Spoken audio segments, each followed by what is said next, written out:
చెప్పి కోరుకుంటున్నాను. Okay.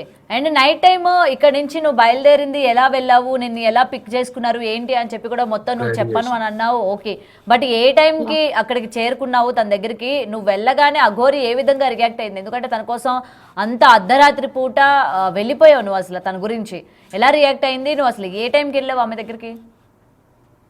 Morning 9:30కి అయితే రీచ్ అయ్యాను లొకేషన్ దగ్గరికి. నన్ను పికప్ 9:40కి అలాగా పికప్ చేసుకున్నారు. ఏడ్ చేశారు ఫస్ట్ చూడగానే.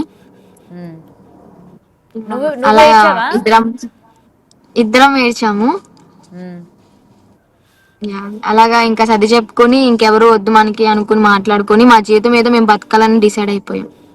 ఓకే, సో ఇంకా మీ లైఫ్ ఏంటో మీరు లీడ్ చేసుకుందాము అని చెప్పి అనుకుంటున్నారు అనమాట. అయితే ఇప్పుడు ప్రెసెంట్ ఏదైతే జ్యోతిర్లింగాల్ని నేను దర్శించుకోవాలి అని అఘోరి చెప్తూ ఉందో, ఇప్పుడు మీరు అటు వెళ్తున్నారా? లేకపోతే నిన్న చెప్పడం జరిగింది కదా ఇంటికి తీసుకెళ్తాను, ఇంట్లో ఇంకా తన కుటుంబ సభ్యులు నువ్వు మొత్తం ఒక ఫ్యామిలీ లాగా మేము కలిసి ఉంటామని చెప్పడం జరిగింది కదా, అలా మీరు ఏమైనా ఇంటికి వెళ్తారా లేకపోతే ఏంటి?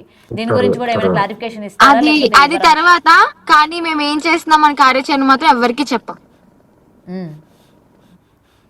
అంటే ఎందుకు ఇంత సీక్రెట్ గా ఉంచాలి అని అనుకుంటున్నారు మీరు ప్రెసెంట్? అంటే మళ్ళీ మీ పేరెంట్స్ ఇవన్నీ కూడా తెలుసుకొని నీ దగ్గరకు వచ్చి మళ్ళీ నిన్ను తీసుకెళ్లిపోతారనా? తీసుకెళ్లిపోయినా కూడా ఈసారి నేను వెళ్ళను, ఎందుకంటే నేను మీడియా ముందుకి చెప్పేశాను.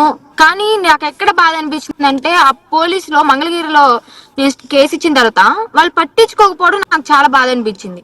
ఎందుకంటే I'm the major. Okay, parents గా వాళ్ళకి సపోర్ట్ చేసి ఉండొచ్చు, కానీ ముందు నేను ఇచ్చాను కాబట్టి నా బాధ కూడా వాళ్ళు అర్థం చేసుకోవాలి కదా. కానీ నా కేసు తీసుకోకుండా పట్టించుకోకుండా మూలపడేసి మా పేరెంట్స్ ఇచ్చింది తీసుకొచ్చి అది లీడ్ చేస్తున్నారు వాళ్ళు, అది మెయిన్ హైలైట్ చేస్తున్నారు. కానీ వాళ్ళకన్నా ముందు నేను ఇచ్చేసి నా స్వతహా నేను వచ్చేసాను, నా ఇష్టపూర్వకంగా వెళ్తున్నాను, నేను అఘోరమ్మతోనే ఉంటాను, అమ్మ నాన్న చూడాలనిపిస్తే నెలలో 10 రోజులు 5 రోజులు వచ్చి వాళ్ళతో స్పెండ్ చేస్తాను వాళ్ళకి ఇష్టమైతే అని క్లియర్ గా రాసి వచ్చాను. విష్ణుకి నాకు కూడా ఏ సంబంధం లేదు, ఇన్వాల్వ్ అవ్వకుండా ఉంటే మంచిది అని కూడా నేను రాసేసి వచ్చాను అదే రోజు. May 21 ఫ్రైడే అనుకుంటా, నైట్ 10:30కి ఏమో కంప్లైంట్ రాసి ఇచ్చి రావడం జరిగింది. కనీసం ఆ కంప్లైంట్ రాసి నేను బయటకు వస్తుంటే మా అన్నయ్య నాన్న నన్ను లాక్కెళ్ళిపోయారు ఇంటికి, జుట్టు పట్టుకొని ఎలా పడితే అలా పట్టుకుని ఆటోలో ఎక్కిచ్చేసి ఇంటికి తీసుకెళ్ళిపోయారు. ఇప్పటికీ నాకు వాళ్ళు గోర్రు ఘాట్లు అవన్నీ చేతి మీదే ఉన్నాయి.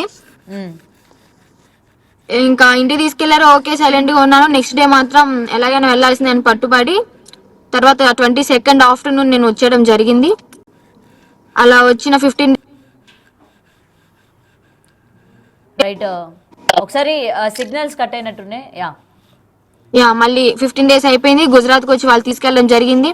నేను ఇది ఒక్కటే చెప్తాను, వాళ్ళు నన్ను ఎన్నిసార్లు తీసుకెళ్ళినా కూడా నేను ఈమె దగ్గర అమ్మ దగ్గరికే తీసుకెళ్లే అవకాశం లేదు. ఆ ప్రయత్నం కూడా చెయ్యకండి దయచేసి, ఈసారి ఊరుకునేదే లేదు. ఓకే ఓకే, సో గట్టిగా వార్నింగ్ ఇస్తున్నావు. అయితే కేవలం విష్ణుకేనా ఇది వార్నింగ్, లేకపోతే మీ పేరెంట్స్ కి కూడా ఇస్తున్నావా?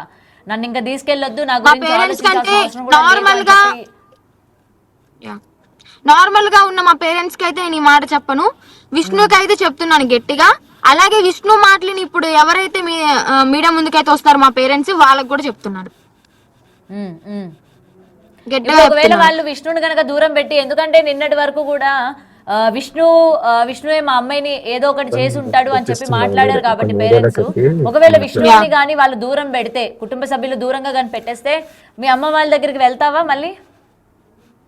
వాళ్ళు పెడతారని చెప్పి నేను అనుకోను, ఎందుకంటే ఇప్పటికి కూడా గైడెన్స్ చేస్తున్నాడు. అమ్మ మాట్లాడకపోయినా కానీ నాన్న అన్నయ్య మాత్రం టచ్ లో ఉన్నారు. ఫోన్ కాంటాక్ట్ లో తను ఎలా చెప్తే అలా చేస్తున్నాడు. లేదంటే వాళ్ళు హైదరాబాద్ వచ్చేంత ఆలోచన వాళ్ళకి రాదు. డెఫినెట్లీ గైడెన్స్ చేస్తున్నాడు. ఓకే, మరి ఇప్పుడు మనిషి ఎందుకు కనిపించట్లేదు? కేవలం ఫోన్ లోనే మొత్తం కూడా గైడెన్స్ ఇస్తున్నారు అనుకోవచ్చా? అయితే మనిషి ఇప్పటి వరకు అయితే బయటకు రావట్లేదు కదా విష్ణు, నిన్నటి నుంచి. ఈ రోజు ఏదో ట్రీ మీడియాలో ఇంటర్వ్యూ ఇస్తున్నాడు. ట్రీ మీడియాలో అమ్మని లైవ్ లో తీసుకున్నారు కదా, చూసాం అక్కడ. ఆ మీడియాలోకి ఎక్కి చెప్తున్నాడు. ఓకే, సో లైవ్ లో చెప్తున్నాడు అన్నమాట, మొత్తం కూడా మరి గైడెన్స్ ఇస్తున్నాడు. సరే, ఇప్పుడు మీ పేరెంట్స్కి ఫైనాన్షియల్గా కావచ్చు ఇది సపోర్ట్ చేస్తా అంటున్నావు, ఎలా చేస్తావు ఏంటి? ఇంటికి వెళ్తావా లేకపోతే కేవలం ఫోన్ కాల్లోనే నువ్వు వాళ్ళతో ఫోన్లో టచ్లో ఉంటూ ఏమైనా హెల్ప్ కావాలంటే ఆ విధంగా చేస్తావా ఏంటి? ఇంటికంటే చాలా టైం పడుతుంది వాళ్ళకి కలవడానికి. అయితే ప్రెసెంట్ కలవలేను, ఫోన్ కాంటాక్ట్ లో టచ్ లో ఉంటాను. ఫైనాన్షియల్ గా అంటే ఇంకా మా అన్నయ్య చూసుకుంటాడు కాబట్టి వాళ్ళకి ఏదైనా అత్యవసరం అయితే నేను ఏదో ఒకటి చేసి వాళ్ళకి పంపిస్తాను మనీ. ఓకే, ఇప్పుడు నెక్స్ట్ మీ పయనం ఎక్కడికమ్మా నెక్స్ట్? ఓకే, మొత్తం కూడా మీరు ఎక్కడికి వెళ్తారు ఏంటన్నా చెప్పనన్నారు. ఫ్యూచర్ ఏంటి? మీరు ఏమైనా ఇల్లు తీసుకొని ఉంటారా, ఇంట్లో ఉంటారా, లేకపోతే మీరు ఏమైనా ఏం చేయాలనుకుంటున్నారు? ఇలాగే కారులోనే జీవితాంతం కూడా తిరగాలనుకుంటున్నారా? ఇలా కారులో తిరిగితే సరిపోతుందా? ఏం చేయాలనుకుంటున్నారు? నెక్స్ట్ ఫ్యూచర్ ప్లాన్స్ ఏంటనేది ఏమైనా డిస్కస్ చేసుకున్నారా మీరు అఘోరి? కార్ లో అయితే ఉండము, ఫ్యూచర్ ప్లానింగ్స్ ఉన్నాయి. ఒక జాగాలో కూర్చుని మంచిగా ఇల్లు కట్టు, మా అమ్మ నాన్నకి ఇష్టమైతే వాళ్ళు కూడా వచ్చి ఉండొచ్చు, నో ప్రాబ్లం.